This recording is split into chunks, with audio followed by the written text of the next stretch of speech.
Bien, bonjour à tous.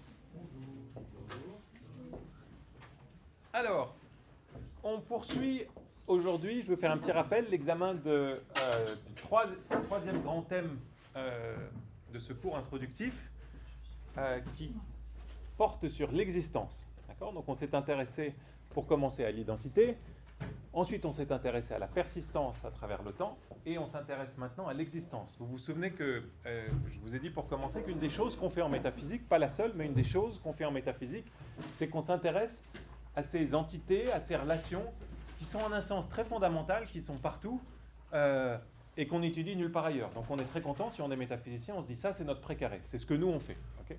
Y a beaucoup de choses qui ont été confisquées aux philosophes par les sciences, et c'est très bien que les sciences se soient développées, mais quand on se demande qu'est-ce que c'est que l'identité, qu'est-ce que c'est que l'existence, qu'est-ce que c'est que la persistance à travers le temps, ça reste chez nous. Okay ? Y a d'autres choses qui restent chez nous, d'autres philosophes, mais ça au moins on est sûr que c'est que jusqu'à maintenant, on n'a pas de concurrence par les sciences empiriques, parce qu'on ne voit pas très bien en quoi une science empirique pourrait vraiment développer une théorie de l'existence, par exemple. Bien. Alors, on a commencé à s'intéresser à cette notion d'existence la dernière fois. Je vous fais un bref rappel et puis je vous laisse la possibilité de poser des questions. Premièrement, l'existence, on a vu que c'est une notion qui est très importante parce que pour commencer, quand on s'est intéressé à la persistance, on a vu qu'une grande partie des débats sur la persistance a chopé plutôt sur une question qui était savoir est-ce qu'il existe ou non des continuants. Vous vous souvenez des continuants, c'est des choses qui persistent à travers le temps sans avoir de partie temporelle. Vous avez un grand nombre de philosophes qui disent oui, il y a ça, c'est nous, les tables, les chaises, les chats. Et vous avez un certain nombre d'autres philosophes qu'on appelle perdurantistes, quadridimensionnalistes ou partisans d'une autre théorie encore qu'on appelle la stage view, qui disent non, en fait, il n'y a pas de choses telles que des continuants. Ce débat-là, il a trait à l'existence d'une certaine catégorie d'entités. D'accord ? Et puis je vous ai dit, mais en fait, il y a tout un tas de catégories, de débats philosophiques qui portent sur l'existence de telle ou telle chose. Je ne refais pas tous les exemples, mais pensez juste à Dieu, par exemple. Grande question philosophique et théologique, est-ce que Dieu existe ? À ce moment-là, on se pose la question sur l'existence de quelque chose. Bien, il y a deux questions qui vont nous intéresser. Aujourd'hui, on va s'intéresser à la première. La deuxième, ça ira beaucoup plus vite, la question de l'engagement ontologique, parce qu'elle suit assez naturellement d'une des théories de l'existence qu'on va voir. Mais la question principale, c'est de savoir qu'est-ce que c'est que cette propriété, ou cette... on va voir justement, c'est une question de savoir si c'est une propriété. Qu'est-ce que c'est qu'on appelle l'existence ? Et comment est-ce qu'on doit comprendre des jugements qui portent sur l'existence de quelque chose ? Bien. Donc ça, c'est notre première question. Et puis on va voir qu'il y a deux grandes théories de l'existence. Je terminerai sur brièvement l'évocation d'une troisième qui est un peu un intermédiaire entre ces deux théories. On a une théorie qui nous dit que l'existence, c'est une propriété des objets. Vous tous ici, vous possédez la propriété d'exister.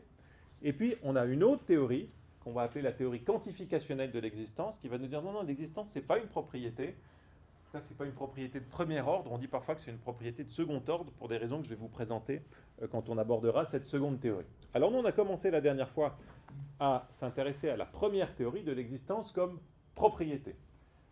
Et l'idée générale, c'est que chacune des choses qui sont dans cette pièce, chacune des choses qui meublent le monde ont un certain nombre de propriétés. Elles sont vivantes, elles ne sont pas vivantes, elles sont intelligentes, elles ne sont pas intelligentes, elles sont rondes, elles ne sont pas rondes, peu importe toutes les propriétés qu'elles ont ou qu'elles n'ont pas. Mais en plus de ces propriétés-là, elles ont la propriété d'exister.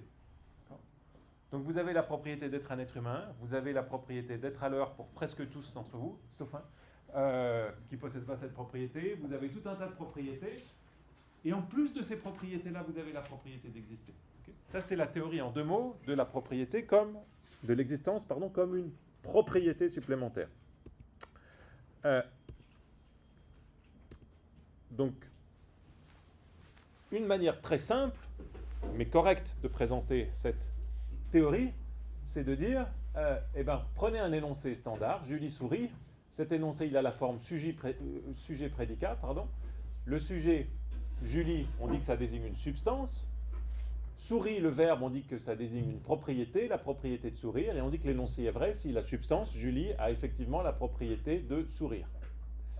Donc je vous ai représenté ça comme ça. On a Julie, c'est une substance, un continuant, si on accepte cette catégorie, et elle exemplifie, elle instancie, elle possède la propriété de sourire.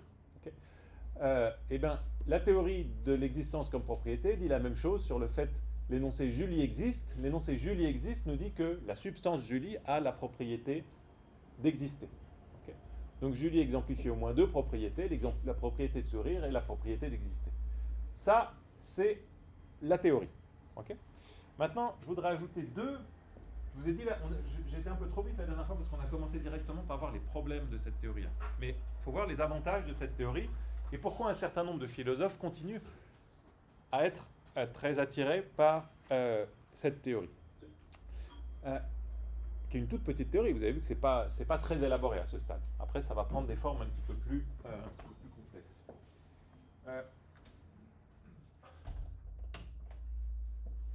Un premier avantage de cette théorie, c'est qu'elle permet sur le papier de rendre compte d'un type d'énoncé qui va obséder les philosophes quand on parle d'existence, c'est les énoncés qu'on appelle existentiels négatifs. Okay. Quand vous dites de quelque chose qu'il n'existe pas, et plus précisément les énoncés existentiels singuliers négatifs. Donc si vous dites d'une chose particulière, qu'est-ce que c'est qu'un énoncé singulier? C'est un énoncé qui contient un nom propre, d'accord? Si je dis les pangolins ressemblent à des artichauts, ça c'est pas un énoncé singulier, d'accord? Ça contient pas de nom propre. Okay. Si je dis certains pangolins sont agaçants, c'est pas non plus un énoncé singulier, c'est un énoncé général, il n'y a toujours pas de nom propre. Par contre, si je dis Julie la pangoline est très jolie, ça c'est un énoncé singulier, parce que j'ai Julie dedans, d'accord, qui dénote un et un seul individu, Julie. Donc, le propre d'un énoncé singulier, je fais cette petite parenthèse ici parce que ça va revenir beaucoup dans cette séance, la distinction énoncé singulier et énoncé généraux. Le propre d'un énoncé singulier, c'est d'avoir comme constituant un nom propre, de parler d'une chose spécifique. Et vous voyez que tous les énoncés ne sont pas singuliers. Ceux qui ne sont pas singuliers, on les appelle des énoncés généraux. Et je fais une parenthèse dans la parenthèse. Il ne faut pas confondre les énoncés généraux et les énoncés universels. Au sein des énoncés généraux, vous avez des énoncés universels et des énoncés existentiels. Si je vous dis, pour reprendre mon exemple, tous les pangolins ressemblent à des artichauts, ça c'est un énoncé général universel, parce que vous avez tous. Et puis si je vous dis certains pangolins sont agaçants, ça c'est un énoncé général existentiel, parce que vous avez certains ici. Mais même l'énoncé qui contient certains est un énoncé qu'on appelle général. Ça c'est juste de la terminologie, mais il faut bien voir que dans les énoncés où vous avez certains blablabla sont blablabla, ces énoncés-là ne contiennent pas de nom propre. Je ferme la parenthèse dans la parenthèse. Oui. Du coup, il y a autre chose que des énoncés généraux. Il y a des énoncés singuliers. Oui, les énoncés, vous avez... Le tableau, il est comme ça, si vous voulez. Vous avez énoncé, singulier, généraux. Et puis là, vous avez universel, existentiel. Ou particulier, on dit aussi parfois.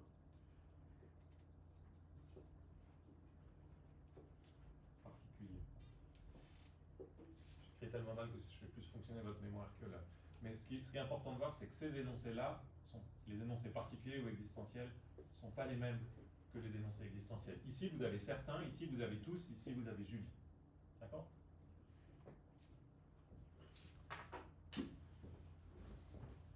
Bien, alors tout ça c'est des parenthèses. Pourquoi est-ce que c'est lié à la notion d'existence maintenant? Eh bien vous avez un certain nombre d'énoncés qui sont des énoncés singuliers et qui disent de quelque chose de singulier qu'il n'existe pas.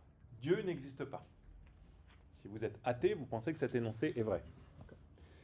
Le Père Noël n'existe pas. Si vous êtes un adulte, vous pensez en général que cet énoncé est vrai. Sherlock Holmes n'existe pas. Encore en général, on pense que cet énoncé est vrai.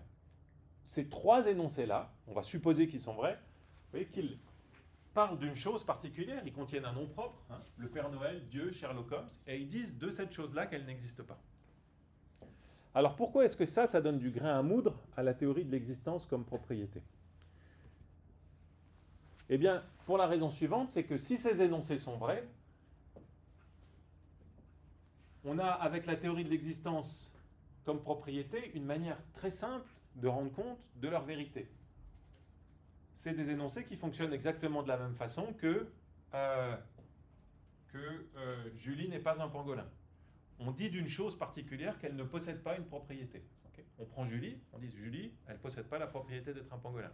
Ou Julie n'est pas blonde, si Julie est brune. Vous prenez Julie, vous dites Julie ne possède pas la propriété d'être blonde. Ici, vous prenez Sherlock Holmes et vous dites Sherlock Holmes ne possède pas la propriété d'exister.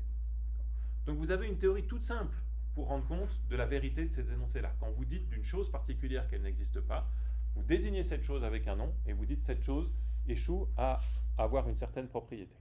D'accord ? Donc ça, c'est un premier argument pour cette théorie de l'existence comme propriété. Un deuxième argument de cette théorie de l'existence comme propriété, elle a trait à une grande distinction en métaphysique qui a trait à la distinction entre l'essence et l'existence d'une chose. On va avoir un chapitre sur l'essence après celui-ci. Qu'est-ce qu'on appelle... Est-ce que vous savez ce que c'est qu'on entend par l'essence d'une chose ? Peut-être je vous l'ai déjà dit.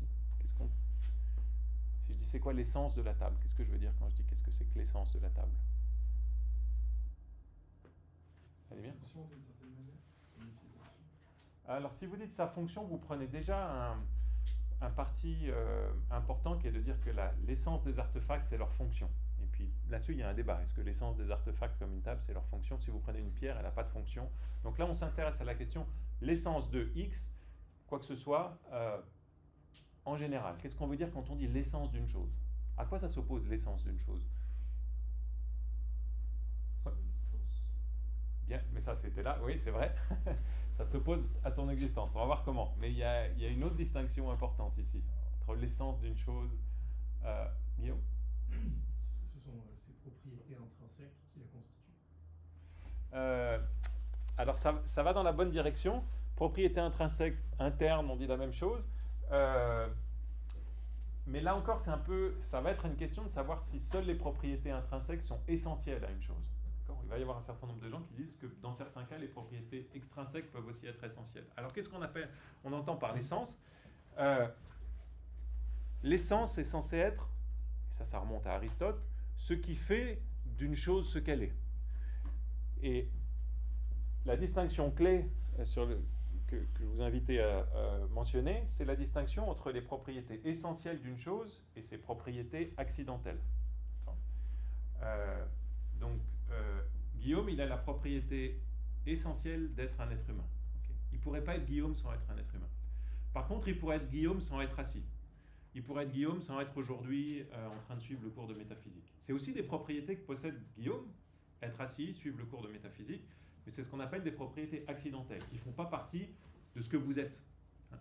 Donc quand on parle de l'essence d'une chose, on dit aussi la définition réelle d'une chose, ce qui fait que cette chose est ce qu'elle est. D'accord ? Donc c'est très important quand on cherche à... vous avez vu qu'en philosophie, on cherche souvent à définir les choses. Quand vous cherchez à définir quelque chose, vous cherchez à mettre le doigt sur les propriétés essentielles de la chose. Celles qui font que cette chose est ce qu'elle est. D'accord ? Si vous devez définir un objet particulier ou une espèce en général, qu'est-ce qu'on pourrait dire ? Voilà. Je vous donne à définir qu'est-ce que c'est qu'un pangolin. Okay. Comment est-ce qu'on définit ce que c'est qu'un pangolin ? Si vous donnez une réponse du type « Ah, moi je sais ce que c'est qu'un pangolin. Un pangolin, c'est l'animal préféré de Julie. » Là, vous n'avez pas vraiment mis le doigt sur ce que c'est qu'un pangolin. Okay. C'est vrai que le pangolin, c'est l'animal préféré de Julie. Mais vous voyez que ce n'est pas ce qui fait d'un pangolin un pangolin. Un pangolin pourrait être un pangolin même s'il n'était pas l'animal préféré de Julie. D'accord ? Donc les propriétés essentielles d'une chose, c'est les propriétés qui la définissent. Okay. Bien. Pardon, je fais encore une parenthèse avant d'arriver à mon point. Donc, les notions d'essence, elles sont très importantes pour nous en philosophie, et l'essence d'une chose, ça s'oppose aux accidents d'une chose, les propriétés essentielles, les propriétés accidentelles. Maintenant, il y a une autre distinction qui est entre l'essence et l'existence. Et ça donne également du grain à moudre à la théorie selon laquelle l'existence est une propriété. Pourquoi ? Parce qu'un certain nombre de philosophes, Thomas d'Aquin en particulier, on va le voir dans un instant, ont avancé le type de considération suivante. On peut très bien se demander ce qu'est un centaure, ou une licorne, ou ce que vous voulez, indépendamment de la question de savoir si la chose en question existe. D'accord ? Si je vous dis qu'est-ce que c'est qu'un centaure, là encore, vous avez la même opposition entre propriété essentielle et accidentelle. Si vous me répondez, ah ben c'est facile ce que c'est qu'un centaure, c'est l'animal préféré de Julie, non, vous n'avez pas mis le doigt sur l'essence du centaure. Ok. Si vous me dites qu'est-ce que c'est, pareil, si je vous demande qu'est-ce que c'est qu'une licorne, et vous me dites ben, c'est l'animal qui fait le plus peur à Paul, ben, vous n'avez pas non plus mis le doigt sur l'essence d'une licorne. Ce qu'il faut répondre à ces questions-là, c'est un cheval ailé, c'est un animal avec une corne de narval, un cheval avec une corde de narval, etc. Donc ce que montrent ces exemples, d'après les partisans de la théorie comme propriété, c'est qu'on peut réfléchir sur la nature d'une chose, on peut comprendre la nature d'une chose, indépendamment de la question de savoir si elle existe ou pas. Et on peut même comprendre la nature des choses qui n'existent pas. Ce qu'on vient de faire avec les licornes. Et en réalité, ajoutent les partisans de cette théorie, ben pour la plupart des choses qu'on rencontre sur Terre, l'existence, c'est une propriété contingente. Là, j'utilise contingente, comme j'ai dit, accidentelle à l'instant, c'est-à-dire que ça ne fait pas partie de notre nature que d'exister. Il y a un certain nombre de choses qui auraient pu ne pas exister. Nous, on aurait pu ne pas exister, on n'est pas des êtres nécessaires. Si vous acceptez la distinction entre ce qui est nécessaire et ce qui est contingent, on aurait très bien pu ne pas exister. Okay. Donc si Guillaume n'avait pas existé, bon, on aurait tous été très tristes. Encore qui sait vraiment si on peut vraiment être triste de la non-existence de personnes qui ne sont jamais nées, mais admettons qu'on aurait tous été tristes, mais on aurait quand même pu se poser la question, quelle est la nature de Guillaume? Guillaume, il n'existe pas, mais c'est quoi sa nature? C'est quoi son essence? Bien, donc ça c'est la distinction entre l'essence et l'existence. Et pourquoi est-ce qu'elle est importante ici? Parce que pour les partisans de la théorie selon laquelle l'existence est une propriété, eh bien vous avez deux questions différentes. Vous avez la question de savoir qu'est-ce que c'est qu'une chose, et puis vous avez la question de savoir si elle existe. Parfois, ils ajoutent même, ce qui est assez plausible, qui est la considération suivante, que pour savoir si une chose existe, il faut d'abord se demander ce qu'elle est. Donc si vous traitez maintenant la question de savoir si Dieu existe, eh bien, il faut se demander qu'est-ce que c'est que Dieu. D'accord. Parce que si ça se trouve, Dieu, ben, c'est Guillaume. Et puis à ce moment-là, Dieu existe. Okay. Et ça, c'est un désaccord sur la nature de Dieu. Ben non, Dieu, c'est pas Guillaume. Pourquoi Dieu, c'est pas Guillaume? Parce que Dieu, il est infiniment puissant, infiniment connaissant, et puis infiniment bon. Et aucune de ces trois propriétés n'est satisfaite par Guillaume. Vous frottez pas les mains, personne dans cette pièce ne satisfait aucune de ces trois propriétés. D'accord? Donc, quand on se pose cette question-là, on dit, est-ce que Dieu existe? On comprend ça comme une question en disant, est-ce que il y a un être qui satisfait ces trois propriétés, infiniment puissant, infiniment blablabla, infiniment connaissant, et puis infiniment bon. Donc on s'intéresse à la nature de Dieu, d'abord, et après on va regarder si ce truc existe dans le monde. D'accord? Donc toutes ces considérations, elles plaident pour la distinction entre la nature d'une chose et son existence. Et voici ce que dit Thomas d'Aquin dans un passage célèbre de son traité de l'être et de l'essence, avec le titre même du traité, en 1256 porte sur cette distinction. Or, toute essence ou quiddité, c'est la même chose, essence ou quiddité, peut être conçue sans que soit conçue son existence. Je puis en effet concevoir ce qu'est l'homme ou le phénix, tout en ignorant si cela existe dans la nature des choses. Il est donc évident que l'existence est autre chose que l'essence ou quiddité, sauf peut-être s'il y a un être dont la quiddité soit son propre existé lui-même. Un être dont l'essence soit sa propre existence. Alors, ça, Thomas d'Aquin va en parler après, mais vous arrivez à voir ce qu'il a en tête. Peut-être qu'est-ce que c'est un être dont l'essence est sa propre existence, au moins est en partie sa propre existence. Ouais. Justement Dieu. Ouais, très bien. Dieu, ça va être quelqu'un ou un être qui existe nécessairement. Ça fait partie de sa nature que d'exister. C'est pas contingent pour Dieu d'exister. Il peut pas dire ouais, à des moments j'existe, à des moments pas. D'accord. Donc Dieu, il existe par nature. Mais ce n'est pas Dieu qui nous intéresse dans ce cas-là, c'est justement les êtres dont l'existence est contingente. Nous, la table, la charte, des choses qui auraient pu ne pas exister. Bien, donc ça, ce sont deux arguments, au premier abord, importants pour penser que l'existence, c'est une propriété. J'insiste un petit peu là-dessus parce que vous voyez que, à la fois du point de vue de la constitution des énoncés existentiels, Julie existe, du point de vue des énoncés négatifs existentiels, Julie n'existe pas, et puis du point de vue de ces réflexions sur quand on doit décider si quelque chose existe ou pas, on doit d'abord s'entendre sur ce que cette chose est. on a l'intuition assez forte que il y a la nature de la chose en question, où il y a Julie, et puis après il y a la question de savoir si cette chose existe ou pas. Comme si la question de l'existence, elle venait après. D'accord ? Et ça, c'est quelque chose qui plaide fort en faveur de l'idée que l'existence, c'est une propriété. Et on va voir que cette théorie-là, même si on va maintenant voir des objections, 2 grandes objections au moins à cette théorie, elle reste toujours dans l'arrière-plan du débat philosophique, parce qu'on a envie d'en sauver le maximum, tellement elle est attrayante, et aussi parce que la grande théorie alternative a aussi des problèmes, comme on verra après. Bien. Alors, quels sont les problèmes pour cette théorie-là ? Je reviens sur le premier, et puis après on passe, qu'on a vu la dernière fois, et puis on verra la deuxième objection après. Le premier problème sur lequel vous aviez mis le doigt la dernière fois, et celui qui l'a soulevé le plus clairement, c'est Hume, bien qu'il y ait déjà des idées comme ça chez Aristote, c'est l'idée que l'existence, en 2 mots, d'une chose n'ajoute rien à la chose.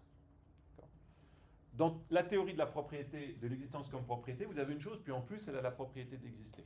Puis on disait la dernière fois, si vous prenez Giacomo maintenant, comment vous faites pour lui ajouter la propriété d'exister ? Qu'est-ce que ça veut dire que cette propriété ? On comprend ce que c'est que des propriétés de Giacomo comme ses propriétés essentielles ou accidentelles. Que Giacomo soit un être humain, on voit ce que c'est qu'être un être humain. Enfin, c'est pas facile à définir, mais on voit ce que c'est. Que Giacomo soit assis, on voit ce que c'est. Que Giacomo soit brun, on voit ce que c'est. Que Giacomo existe, ça c'est difficile. En particulier pour un empiriste comme Hume, qui croit ses sens et qui ne croit que ses sens. Si vous regardez Giacomo, vous voyez plein de choses, mais c'est dur de voir où est exactement son existence. D'accord ? L'existence, ça ne semble pas être une propriété perceptible. Voir un objet, dit Hume, c'est la même chose que voir l'existence de cet objet. Donc l'existence, c'est comme une propriété redondante. Plus précisément, l'argument d'Hume est le suivant. Donc c'est un empiriste, il soutient que toute idée doit dériver d'une impression sensible. Donc l'existence, elle doit dériver d'une impression d'existence. Or, dit Hume, cette impression d'existence, elle accompagne toutes nos impressions. À chaque fois que je vois quelque chose, j'ai l'impression que ce que je vois existe. Je ne peux pas voir une couleur sans avoir l'impression que la couleur existe. Et puis ça conduit Hume à poser le dilemme suivant. Qu'est-ce que c'est ? Comment cette impression d'existence est reliée à ce que je vois ? Soit cette impression d'existence, elle est distincte et conjointe à chaque impression de ce que j'ai. Donc à chaque fois que vous voyez quelque chose, vous avez en plus l'impression, comme une conjonction, que cette chose existe. Donc vous avez 2 impressions distinctes. Soit vous avez une seule impression. Et Hume dit, cette première option, elle est complètement implausible. D'accord ?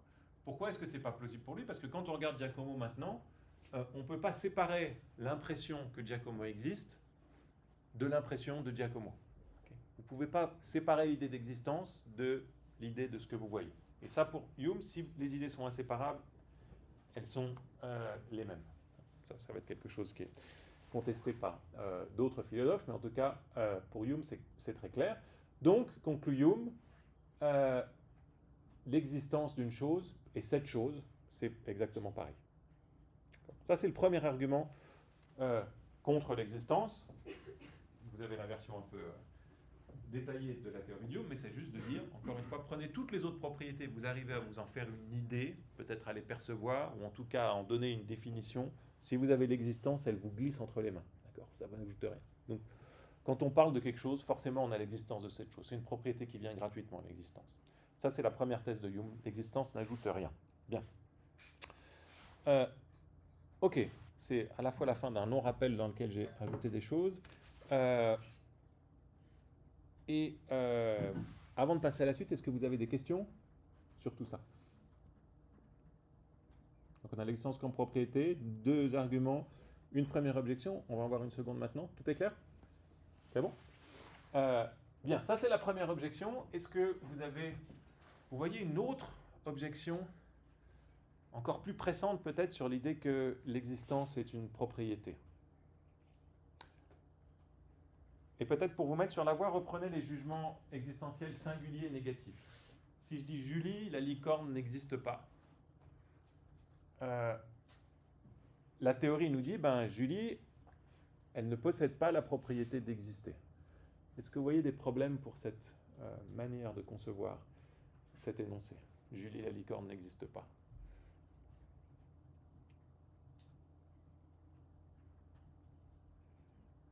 Non, je vois à vos mines sceptiques que vous ne voyez pas. Oui, Giacomo. Peut-être, mais on y va un petit peu loin là. C'est Scrooge, il me fait penser au Frege Russell. Uh-huh. En disant là, une chose qui existe normalement, il a aussi le fait qu'il réfère à quelque chose. Ouais. Là, par contre, une chose qui n'existe pas, il n'a aucune référence. Du coup, on a du mal à représenter la propriété de quelque chose qui réfère à rien. Oui, très bien. C'était pas partir trop loin. C'est exactement ça le problème. Donc, on est en train de parler de Julie la licorne, ok, et on est en train de dire Julie la licorne, elle n'existe pas. Donc c'est comme si je vous disais, vous voyez ce truc-là, Julie la licorne, eh bien c'est pas un truc, ça n'existe pas. Vous parlez de quelque chose pour dire juste après que ce dont vous parlez n'existe pas. Autrement dit, vous êtes, semble-t-il, en train de dire, cette chose qui existe, la licorne, elle existe puisqu'on est en train d'en parler, qu'on est en train de tous penser à la même chose, eh bien, cette chose qui existe, en réalité, elle n'existe pas. D'accord ? Donc, il y a l'air d'avoir comme une contradiction ici. Ah, pardon, ça c'était la citation d'Hume qui devrait apparaître avant. Je vais changer l'ordre des diapos. Donc, par analogie, considérez la phrase vraie, Julie n'est pas brune. Okay ? Si l'existence est une propriété, pardon, oubliez si l'existence. Cette phrase, elle signifie que Julie n'exemplifie pas la propriété d'être brune. Okay. Je suis passé par la génération existentielle, je ne sais pas s'il y a besoin de faire ça. Donc vous dites qu'il y a un individu, Julie, qui n'est pas brun. Okay. Mais maintenant, si vous considérez Julie n'existe pas, eh bien, par parité, vous êtes en train de dire qu'il y a un individu qui possède la propriété de ne pas exister. Ça, c'est la manière dont on conçoit les choses de manière la plus standard, en logique ordinaire. Julie n'existe pas, ça implique qu'il y a un truc qui n'existe pas. Mais comment il peut y avoir quelque chose qui n'existe pas ?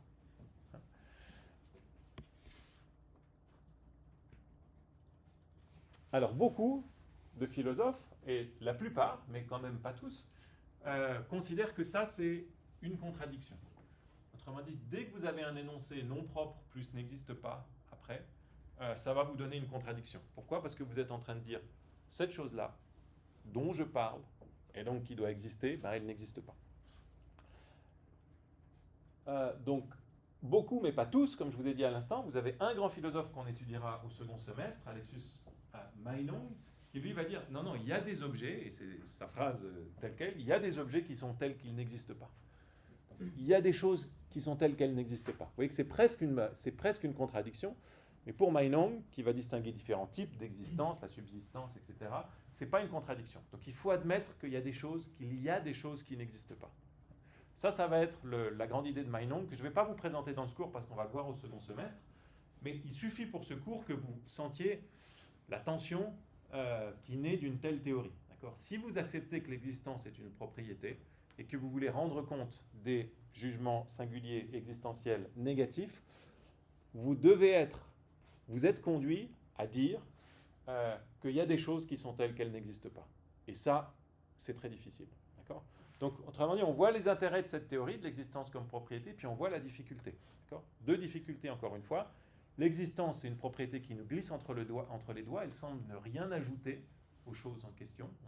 Et puis la deuxième théorie, c'est que c'est très difficile de parler d'une chose pour dire que cette chose n'existe pas. Donc, ces deux considérations convergent dans l'idée que tout existe. Okay ? Si vous parlez de quelque chose, c'est que cette chose existe. Et c'est sur la base de ces difficultés-là qu'on va développer la théorie qu'on appelle quantificationnelle de l'existence.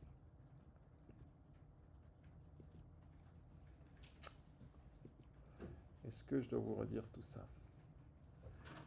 Oui, donc, peut-être pour bien comprendre ce second problème ici, qui est aussi un problème c'est un problème tellement important et récurrent en philosophie qu'on le rencontre dans beaucoup de domaines. C'est un problème qui est central pour la philosophie du langage. Vous voyez qu'on a une interface de la philosophie du langage et de la métaphysique, puis c'est un problème central en histoire de la philosophie. Donc on va le revoir avec Meinong, et puis on va revoir une version de ce problème du point de vue du langage quand on fera de la philosophie du langage dans 2 ans, pour ceux d'entre vous qui n'ont pas encore suivi ce cours. Vous avez un certain nombre d'expressions linguistiques, cette fois, qui semblent être des noms. Ok. Et si vous, là on fait de la philosophie du langage, maintenant si vous vous demandez qu'est-ce que c'est qu'un nom, ben, un nom c'est quelque chose qui parle de quelque chose, plus précisément qui réfère à une chose. D'accord. C'est le propre d'un nom en particulier, c'est le propre de ce qu'on appelle un nom propre. Et le paradoxe de cette théorie de l'existence comme propriété vient du fait qu'on a un nom qui est suivi par l'expression n'existe pas. Donc vous parlez de quelque chose et vous dites d'emblée que cette chose n'existe pas. La solution de Meinong, je me répète, pardon, c'est dire qu'il y a des objets qui n'existent pas. Vous avez un certain nombre d'objections qui lui ont été avancées. Certains ont essayé de mettre le doigt sur des contradictions chez Meinong, c'est ce que fait Russell. Et d'autres ont dit qu'il y a un coût ontologique. Qu'est-ce qu'on appelle un coût ontologique? Si vous êtes Meinongien en métaphysique, vous acceptez une véritable jungle ontologique parce que vous admettez plein d'objets qui n'existent pas. Vous admettez qu'il y a des centaures, qu'il y a des licornes, etc. Évidemment, ils n'habitent pas dans notre monde, okay, mais ils sont là, ils ont un mode d'existence.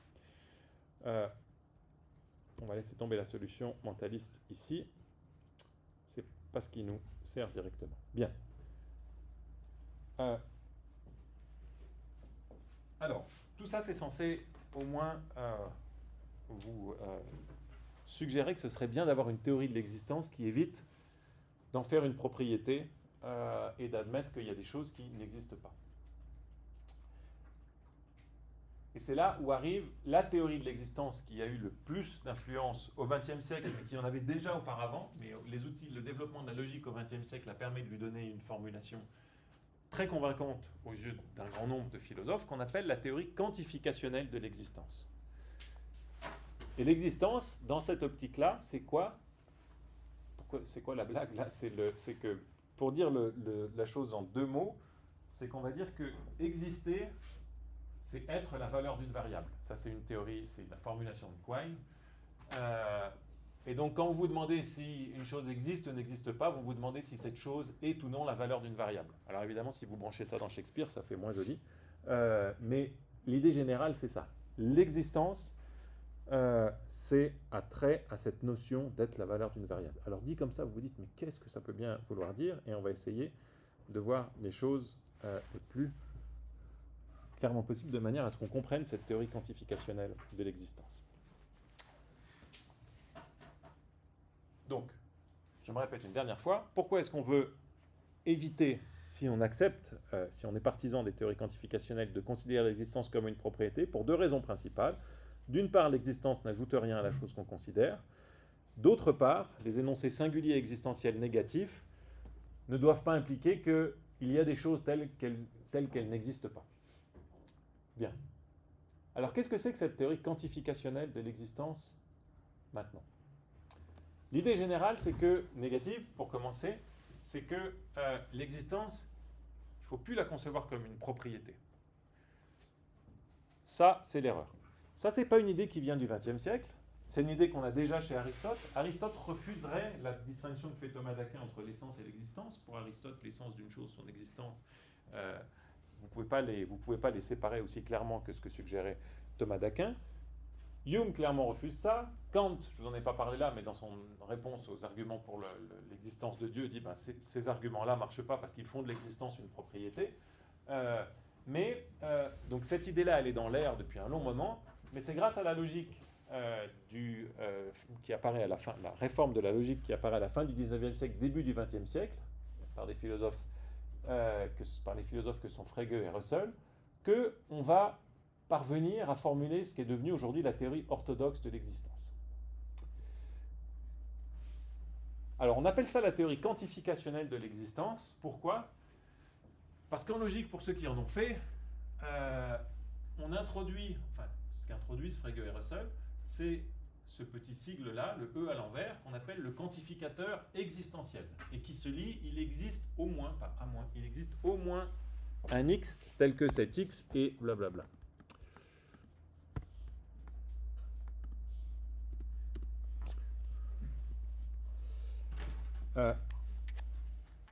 Alors souvent quand vous voyez discuter la théorie de l'existence, la théorie quantificationnelle de l'existence, on vous présente ça en termes logiques, mais ce que j'aimerais essayer de faire là, quand vous n'avez pas tous suivi l'introduction à la logique encore, c'est essayer de vous montrer qu'on peut comprendre cette théorie-là même sans avoir le formalisme logique.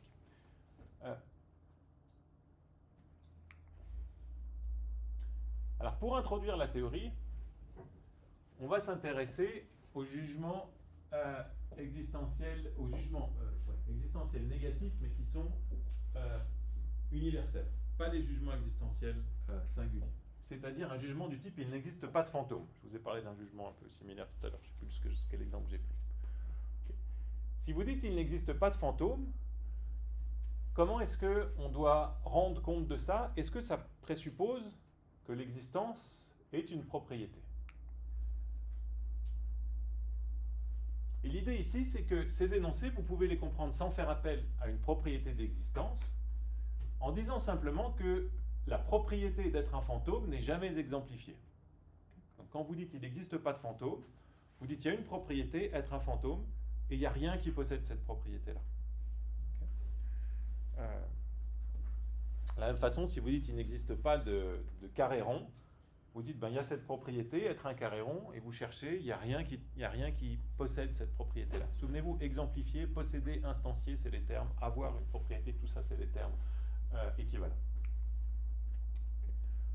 Alors en logique, comment on représente ça? Juste pour vous familiariser, pour ceux qui n'en ont pas fait avec la logique, ben, on va utiliser notre quantificateur existentiel. Il existe au moins un x tel que cet x possède la propriété d'être un fantôme, puis on va juste mettre une négation devant. Il n'est pas le cas qu'il existe au moins une chose telle que cette chose a la propriété d'être un fantôme. D'accord? Donc vous avez la négation qu'on met à l'extérieur de la formule et qui est devant le quantificateur existentiel. D'accord? Il n'est pas le cas qu'il y a au moins une chose qui est un fantôme. Donc vous voyez, quand vous dites ça, vous n'êtes pas en train de faire de l'existence une propriété. Vous prenez une propriété et vous dites juste qu'il n'y a rien qui satisfait cette propriété-là. D'accord? Vous voyez la différence? Donc on n'est pas en train de dire que chaque fantôme, autrement dit, a la propriété de ne pas exister. Ça, ce serait la théorie de l'existence comme propriété. Vous prendriez tous les fantômes, puis vous diriez, bah, hey, tous ces trucs-là, bah, ils n'existent pas. Et puis c'est là où on a envie de dire à la théorie de l'existence comme propriété, mais si tu as mis tous ces trucs-là dans un sac, c'est qu'ils existent, si tu peux en parler. Non, la théorie dit, il n'y a pas besoin de faire de l'existence une propriété, on prend juste la propriété d'être un fantôme, et on remarque qu'il n'y a rien qui possède cette propriété. Ça, c'est la stratégie pour les jugements existentiels négatifs généraux. Et on va voir maintenant comment on va appliquer la même stratégie au cas des jugements singuliers, dans lesquels il y a des noms propres. Est-ce que c'est clair, la stratégie générale, est-ce qu'elle est claire pour tout le monde? La distinction entre deux analyses de cet énoncé, il n'existe pas de fantôme. Première analyse, chaque fantôme possède la propriété de ne pas exister, ou ne possède pas la propriété d'exister, peu importe. Et deuxième analyse, celle qu'on retient maintenant, la propriété d'être un fantôme n'est satisfaite par aucune chose. On nie pas qu'on puisse penser à cette propriété, mais il n'y a rien dans le monde qui exemplifie cette propriété. Ça va? Bien. Alors, toute la difficulté maintenant, ça va être d'étendre cette approche au jugement existentiel singulier. Autrement dit, les jugements dans lesquels on ne parle pas des fantômes en général, mais on parle d'une chose en particulier. Si vous dites « le Père Noël n'existe pas », vous n'êtes pas en train de dire, d'après cette théorie, qu'il y a un individu, le Père Noël, qui ne possède pas la propriété d'exister, mais vous dites qu'aucun individu n'exemplifie ou n'instancie la propriété d'être le Père Noël. Ça, c'est l'idée générale. Et de la même façon, ça va aussi pour les jugements non négatifs, positifs. Quand vous disiez que l'entraîneur de judo existe, vous dites que l'entraîneur... Vous dites pas, pardon, que l'entraîneur de judo possède la propriété d'exister. Reprenez, c'était Julie existe que j'avais pris avant. La bonne analyse de cet énoncé, c'est pas que Julie possède la propriété d'exister, c'est que la propriété d'être l'entraîneur de judo est exemplifiée par un et un seul individu. C'est ça que vous êtes vraiment en train de dire. Cette propriété-là, elle est possédée par un individu unique, à savoir l'entraîneur de judo.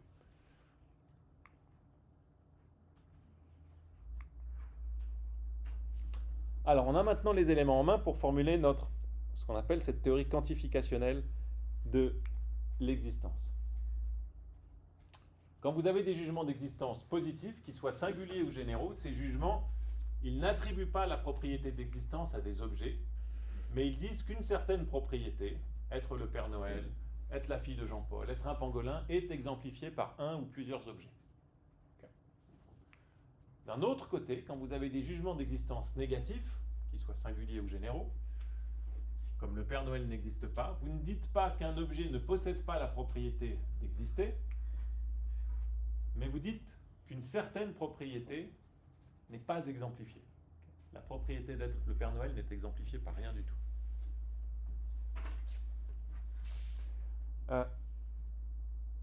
Donc, vous voyez, quand je vous disais, on est à l'interface de la métaphysique et de la philosophie du langage ici, vous voyez que pour éviter d'avoir dans le monde des choses qui n'existent pas, okay, qui est une thèse métaphysique, qui est la thèse qu'admet Meinong, on va essayer de proposer une analyse linguistique d'un certain nombre d'énoncés qui nous évite d'avoir cet engagement ontologique. D'accord ? On prend des énoncés comme le Père Noël n'existe pas, et on s'intéresse à la manière dont il parle du monde, à la sémantique de ces énoncés, pour essayer d'éviter un coût ontologique important qui est de dire il y a une chose telle que le Père Noël, et en plus elle n'existe pas. Okay. Donc c'est là où le lien entre la philosophie, c'est un des points sur lequel le lien entre la philosophie du langage et la métaphysique est le plus évident, c'est dans l'interprétation de ces énoncés sur lesquels on s'est beaucoup cassé la tête. Pardon, c'est 5, pas 4 ici.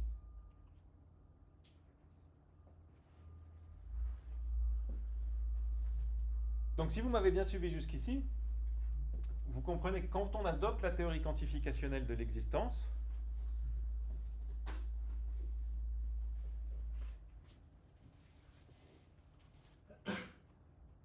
vous analysez l'existence d'un objet en termes de l'exemplification d'une propriété.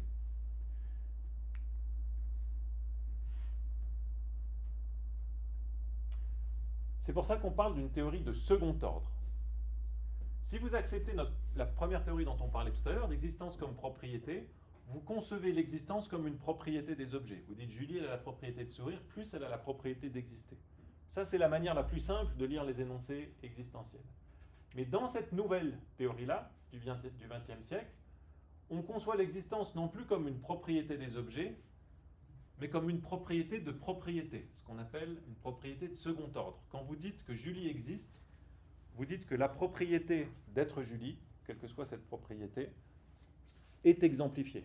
D'accord ? Donc vous parlez d'une propriété et vous dites que cette propriété, elle a des instances. Donc dans un cas, vous parlez d'un objet, vous lui attribuez la propriété d'exister. Dans l'autre cas, vous parlez d'une propriété et vous attribuez à cette propriété la propriété de second ordre, la propriété de propriété d'avoir des instances. C'est pour ça que la théorie quantificationnelle, on l'appelle aussi une théorie de second ordre. Est-ce qu'il y a d'autres exemples que l'existence dans les propriétés de second ordre? Oui. Oui, mais vous me séchez là parce que je ne les ai pas à l'esprit, mais je vais vous en trouver. Vous en avez...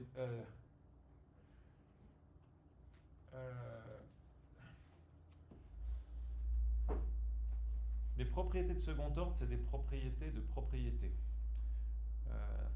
Donc prenez... vous avez plein de distinctions entre des types de propriétés, par exemple. Vous avez des propriétés qu'on va considérer comme des propriétés perceptibles, les couleurs, les sons, avoir une couleur, avoir un son, et des propriétés qu'on va considérer comme pas des propriétés perceptibles.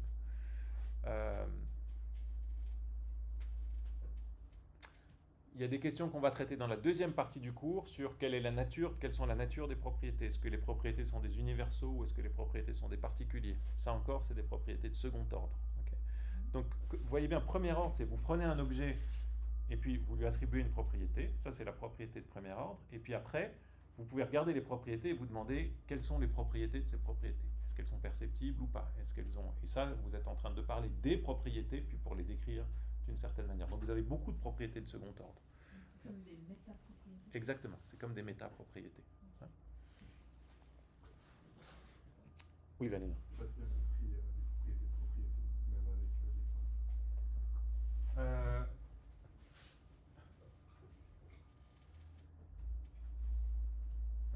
Donc, si vous dites coccinelle est l'animal préféré de Julie. Ok. Être l'animal préféré de Julie, ici, c'est une propriété de premier ordre qui est possédée par la coccinelle. D'accord ? Si vous dites être rouge est la propriété préférée de Julie, ici, être la propriété préférée de Julie, c'est une propriété de second ordre. Pourquoi ? Parce qu'elle porte sur une propriété, la propriété d'être rouge.